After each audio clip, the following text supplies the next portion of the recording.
Crispy na siya.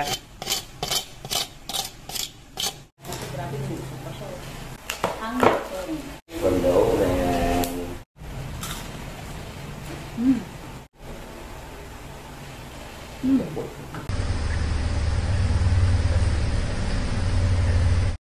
So meron tayong pork belly dito. So ano pang hintayin natin?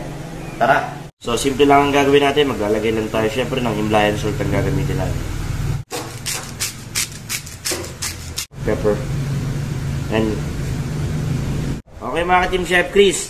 Okay na yung part na isang side natin na lagyan natin ng salt and pepper.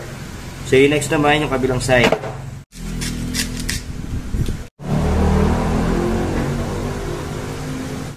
Siyempre, lagyan natin ng ano yan.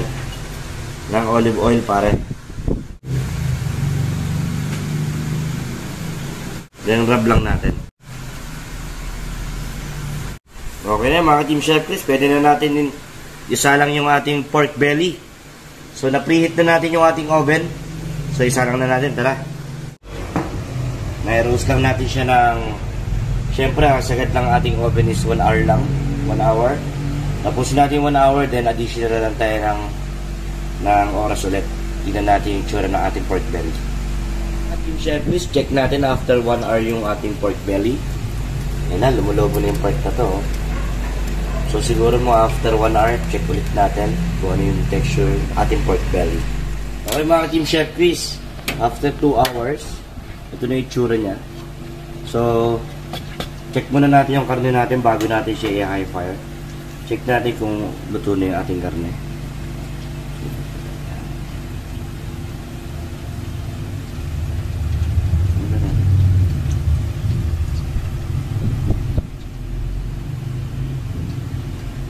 Luto na yung ating karne. Yan. So, kailangan ma-achieve natin yung crispy ng ating balat. So, i-high fire na natin yung ating oven. Okay mga ka-Team Chef, please, luto na po yung ating pork belly. Yan, kung nakikita nyo, crispy na siya. So, pwede na natin i-rush yung ating karne.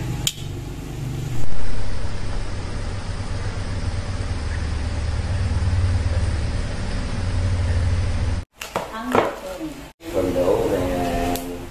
Grabe mo, usok.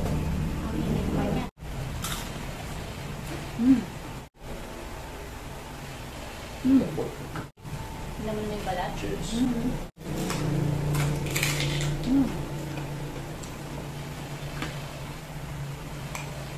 Grabe mo, usok pa siya. Parang akong kumain.